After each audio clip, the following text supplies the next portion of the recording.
Good morning सभी बच्चों को। लास्ट वीडियो में हमने आपको ऑर्गेनिक केमिस्ट्री में नाइट्रोजन युक्त कार्बनिक यौगिक के बारे में बताया था, जिसमें आपको सबसे पहले नाइट्रो कंपाउंड में नाइट्रो एल्केन बताया गया था कि नाइट्रो एल्केन को हम कैसे बनाएंगे, जिसमें आपको नाइट्रो एल्केन कंपाउंड मतलब R1NO2 के बारे में बताया गया, कैसे उसको हम बनाते हैं। अब इसके भौतिक गुण, नाइट्रो एल्केन के भौतिक गुण क्या हैं उसको देखिए। भौतिक गुण, तो नाइट्रो एल्केन के भौतिक गुण आप हेडिंग डालेंगे और उसमें आप लिखेंगे नाइट्रो एल्केन के बारे में कि नाइट्रो एल्केन के भौतिक गुण क्या क्या हैं। तो नाइट्रो एल्केन आप जानते हैं कि एलिफैटिक वर्ग का अगर प्रथम सदस्य देखा जाए तो नाइट्रोमीथेन होगा। अब ये नाइट्रो एल्केन को कैसे का भौतिक गुण क्या है वो आपको हम बता रहे हैं। तो इसमें आप लिखेंगे नाइट्रो एल्केन का कि नाइट्रो एल्केन शुद्ध अवस्था में रंगहीन सुगंधित द्रव है। नाइट्रो एल्केन रंगहीन सुगंधित द्रव है। यह जल में कम विलेय है, परंतु कार्बनिक विलायकों में पूर्णतया विलेय है। इसका क्वथनांक एल्किल नाइट्राइट से उच्च होता है। एल्किल नाइट्राइट मतलब RNO नाइट्राइट मतलब NO, तो इससे उच्च होता है।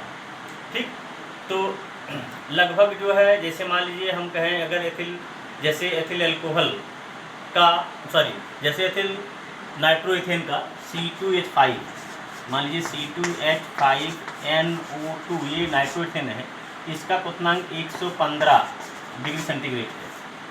ठीक, इसी प्रकार से अगर हम कह लेते हैं 115 डिग्री सेंटीग्रेड है, और अगर हम कहें कि एथिल नाइट्राइट का जो सूत्र वही है C2H5ON11O, ये एथिल नाइट्राइट, इसका जो क्वथनांक है वो 17 डिग्री सेंटीग्रेड, तो बहुत अधिक है। ठीक, ये तो हो गया इसका भौतिक गुण। अब देखिए रासायनिक गुण कैसे, आप जानते हैं कि अगर हम रासायनिक गुण में अगर हम अपचयन करा देते हैं तो क्या बनता है। तो सबसे पहले रासायनिक गुण में अपचयन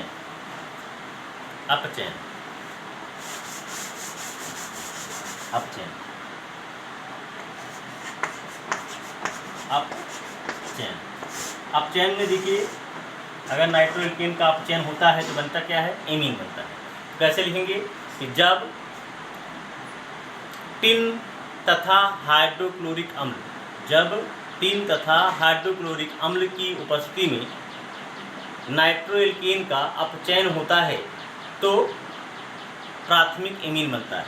अर्थात R1NO2 का जो है अपचयन हो रहा है in presence of SN plus HCl की उपस्थिति में, तो बनता है R1NH2 प्लस H2, ये बन गया एमीन।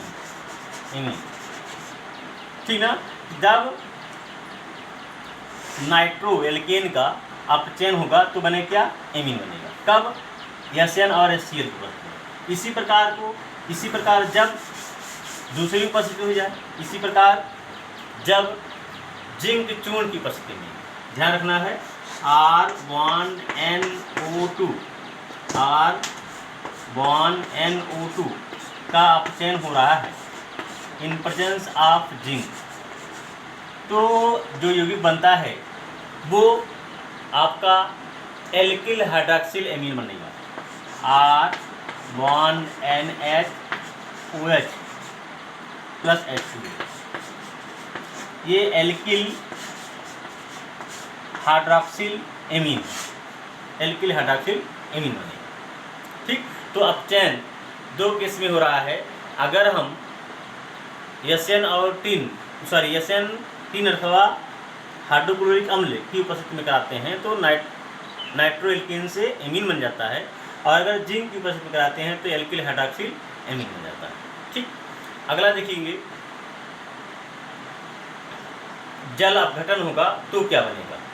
ठीक, तो जल अपघटन, अगली क्रिया है जल अपघटन।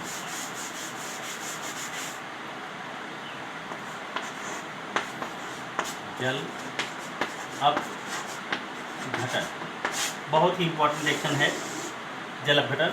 इसमें कैसे लिखेंगे, इसमें कि जब प्राथमिक नाइट्रो एल्केन को तन हाइड्रोक्लोरिक अम्ल अथवा सल्फ्यूरिक अम्ल की उपस्थिति में जल अपघटन कराते हैं तो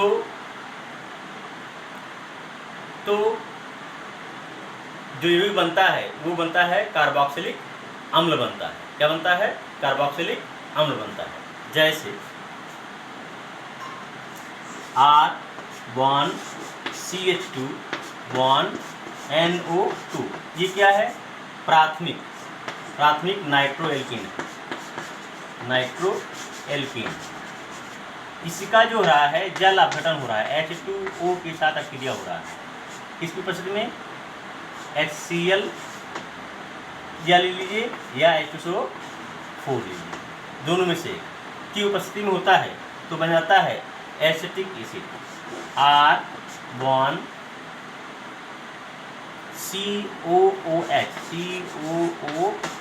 ये बन गया आपका कार्बोक्सिलिक एसिड। अब देखिए बच क्या रहा है, एक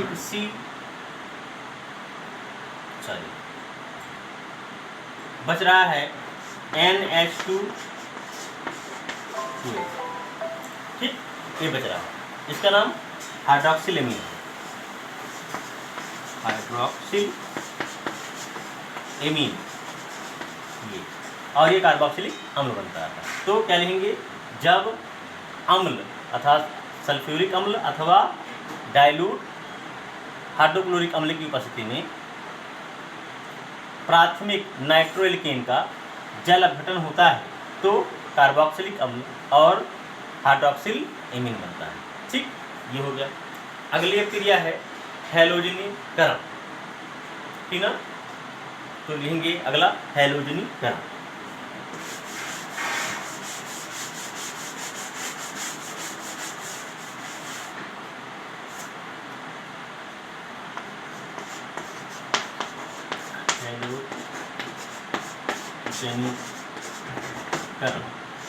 अब हैलोजनीकरण होगा तो कैसे होगा, तो इसको देखिए, लिखेंगे कि जब किसी नाइट्रो एल्केन को क्षारीय विलयन के साथ हैलोजन की अभिक्रिया कराते हैं तो हेलो नाइट्रो एल्केन बनता है, जैसे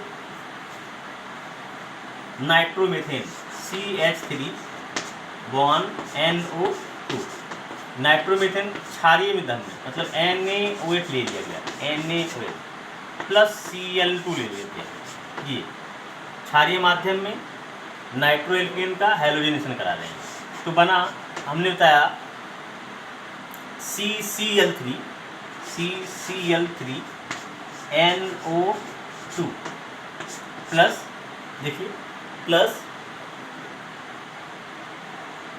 3NaCl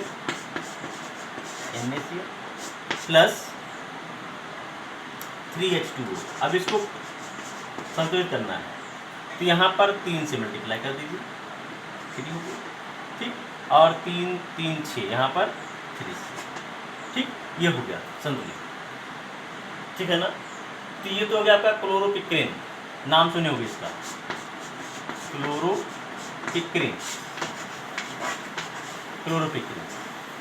देख लीजिए ये क्लोरोपिक्रिन, ये हो गया कि जब आप किसी नाइट्रो एल्केन का क्षारीय माध्यम में हैलोजनेशन अभिक्रिया कराएंगे तो बन जाता है आपका ट्राई हैलो नाइट्रो युग्म।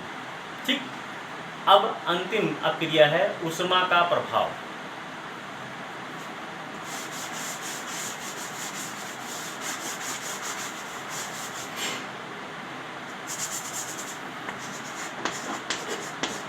ऊष्मा का प्रभाव। ऊष्मा का प्रभाव कैसे पड़ता है इसको देखिए, लिखेंगे कैसे। जब नाइट्रो एल्केन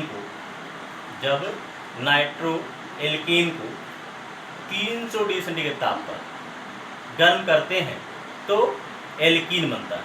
ध्यान रखिए, जैसे नाइट्रोएथेन CH3 CH2 NO2 को जो है 300 डिग्री सेंटीग्रेड ताप पर गर्म कर देते हैं तो बनता है CH2 double one CH2 plus HNO2 ठीक ना, एथिलीन बन गया और नाइट्रस इसी। ठीक, तो ये जो थी ये आपके नाइट्रो एल्केन की रासायनिक गुण। अब आप होमवर्क लिख लेंगे।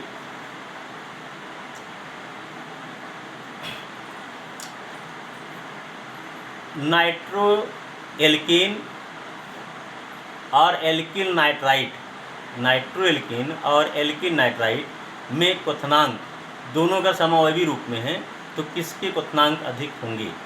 फिर से एक बार सुन लीजिए, नाइट्रो एल्केन तथा एल्किल नाइट्राइट यदि दोनों समअवयवी रूप में हों तो किसके क्वथनांक अधिक होंगे। दूसरा, कैसे प्राप्त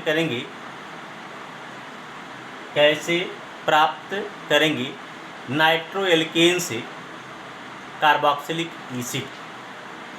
दूसरा, क्या होता है जब जिंक चूर्ण की उपस्थिति में नाइट्रो एल्केन का अपचयन होता है। अगला क्वेश्चन, कैसे प्राप्त करेंगे नाइट्रो एथेन से एथिलीन। ठीक, बस इतना।